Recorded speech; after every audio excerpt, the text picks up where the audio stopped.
Welcome to 10 Tips for Electronic Music Production using the AutoTune Unlimited Bundle. My name is Griffin, and I'm here to show you how to create sounds and ideas that take your music to another level.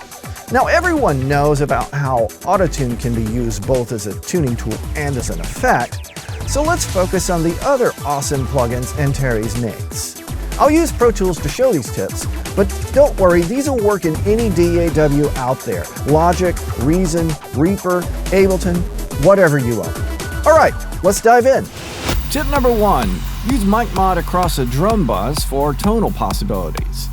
Bring up mic mod across your drum bus and choose a mic that might be a little less expensive than you would normally go for. The ATM31 comes to mind. Use proximity effect to increase your bass response.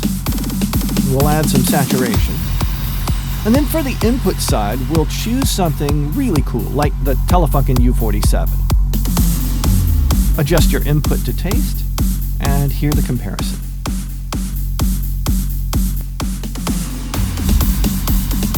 Proximity adjustment on the input side lowers your bass response, and proximity adjustment on the output side raises it. Let's choose a couple of mics that will warm up the track. Manly Reference Gold and something equally as cool like a Neumann U89, and this is going to round off the top end just a little bit. Makes it a little more warm and fat. Add some saturation, we're done. Staying with the drum bus aesthetic, tip number 2, apply throat across your drum bus. Throat might be the most advanced filter you have in your arsenal, and so it's a great way to enhance drum fills and breaks. We'll pull some pulse width back.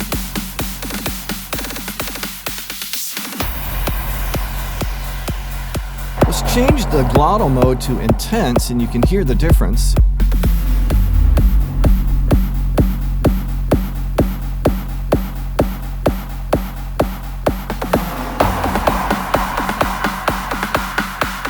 It's a very unique filter suite, unlike any other.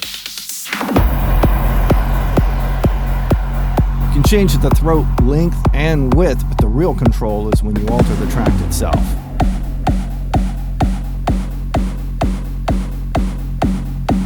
Again, it's a very unique filter sound.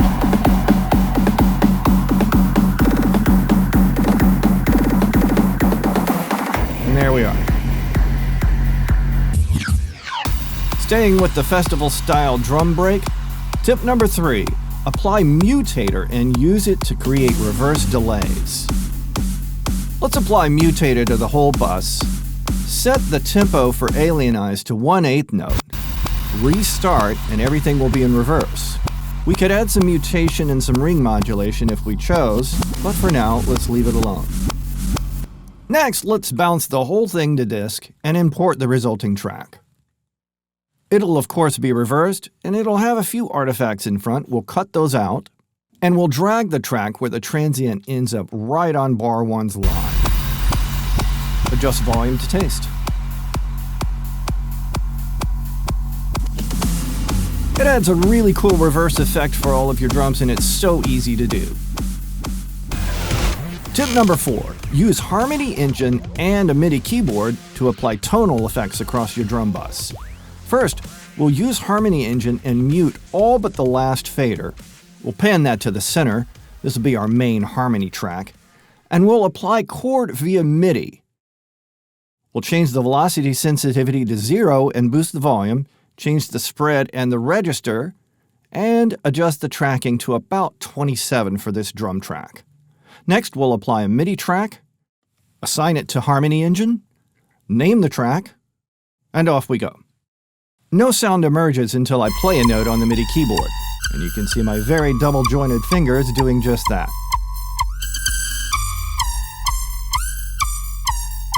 This is a wonderful way to enhance festival drum fills like this one, or any other track that you have. Tip number 5, use Avox Throat on your bass line. Throat is such a powerful filter, we'll need a compressor just after it. I've already set up the controls. but it won't affect the sound too much. This will allow us freedom as we adjust. Pulse width is amazing, and we can match the throat types from the input to the output side. Again, the length and the width of the throat are cool, but the magic happens in the editor window.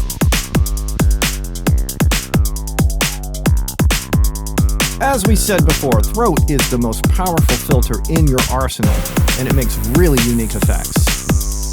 Each parameter in throat can be automated, and we're going to tell Pro Tools to grab the throat length and the glottal pulse width. One of the unique features of Pro Tools is if you look at the lane, you can automate a predetermined shape, in this case a triangle wave, according to your grid mode. Instant automation. Let's do the same thing to pulse width.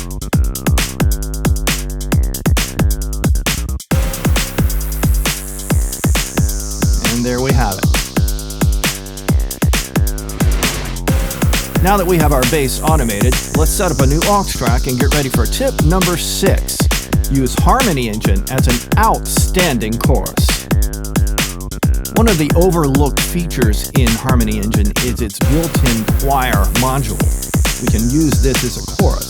So we'll set up bus 61 as an input, and we'll set up a synth on the bass track for bus 61. We'll name the track accordingly, Harmony Engine. And when we bring it up, Harmony Engine is active. Now we'll need to mute some of the harmony tracks and just utilize the choir module.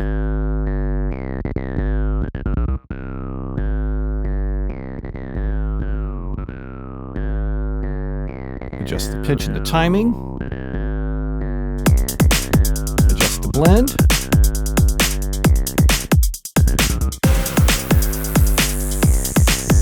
I prefer 2 voices, but 16 voices gives a very dense effect. Let's change it back for now.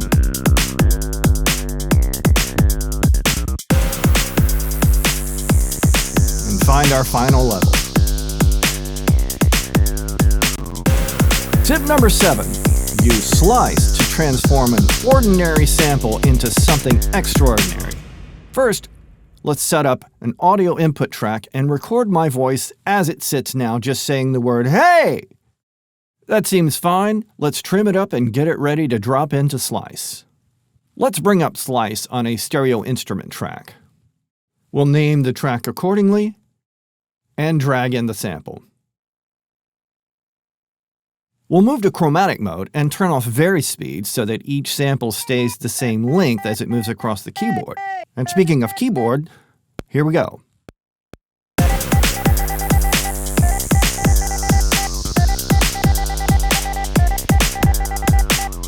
So let's take that, quantize it, and start duplicating across the measures. Not bad. Let's add some effects. Slice has a varied library of different effects choices, many of which I programmed. Let's choose 74 spread. We'll increase the delay send and increase the phaser.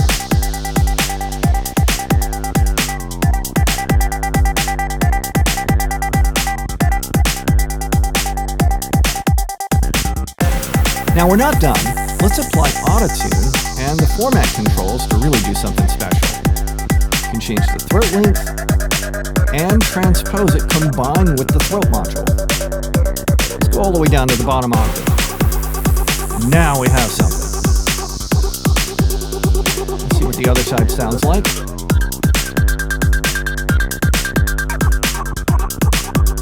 That is unique and awesome. This next tip is not as new or unique as some of the others we've discussed, but it's a gem nonetheless. Tip number 8, modulate vocodist with your drums. As before, let's name the track so we can keep track of what's going on, and set the input bus. We're going to rename it here in Pro Tools, and we're going to call this the vocodist bus. Then, in our mixer panel, we'll apply synths across the entire drum bus so that we can alter volume synth to vocodist. Now, right out of the box, as we start sending volumes, you'll hear activity. it's out of key, we'll deal with that in a moment.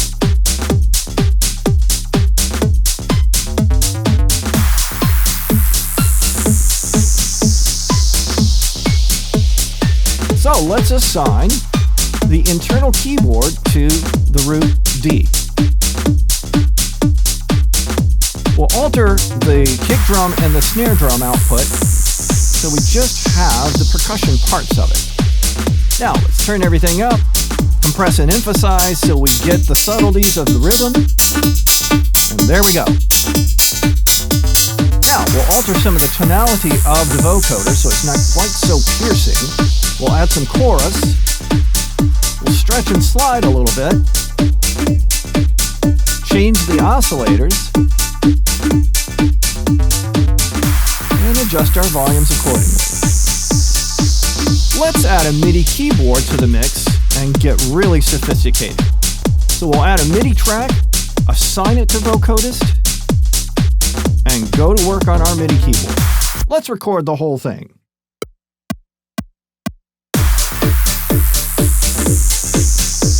This is all being played in real time as we go.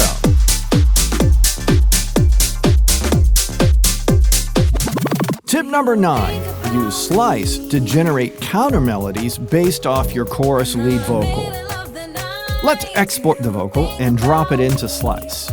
In Pro Tools, we could just hit record, but some of the other DAWs you might use will want you to drop it in, which is why I did that here.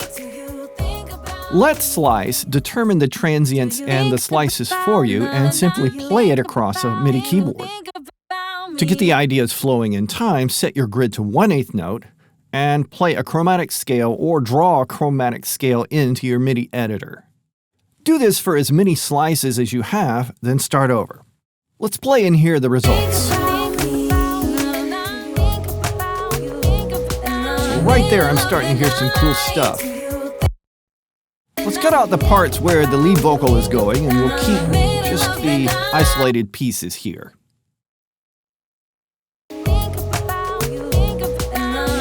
That's really nice. Let's copy that over to the second part of the chorus. Next, let's play with the AutoTune engine here in Slice. Apply transpose and throat and see if we can generate a vibe. And there we are. Let's add some effects. And here we are.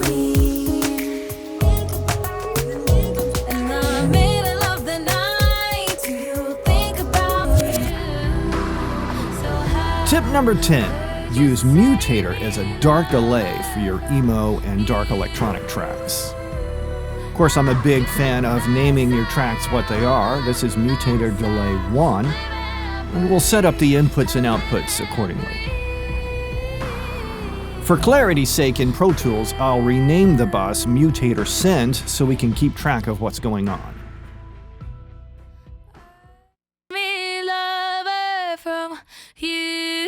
Right now we're hearing a unison signal, but as soon as we alter the pitch, magic happens.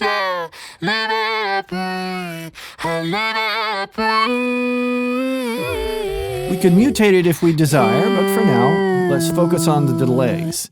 I'll set this to a dotted eighth.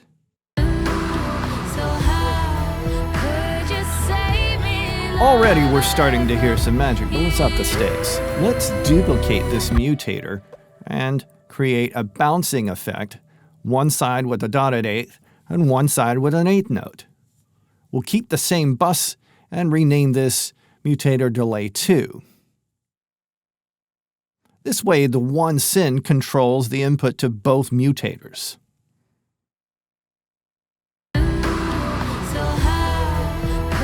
There we go. Now let's adjust the send level and change some parameters on each mutator to distinguish them on the left and the right side.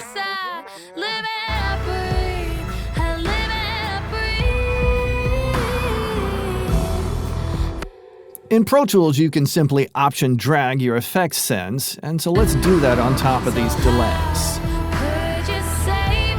Drop the send volume, instant darkness. So there you have it, 10 tips for electronic music production using the AutoTune Unlimited bundle. I hope you found these tips useful. As you can tell, I'm a fan of the plugins. I've been using them for a very long time. There's enough power in the bundle for several more tips videos like this, so stay tuned for part 2 in the future. Until then, thanks for watching.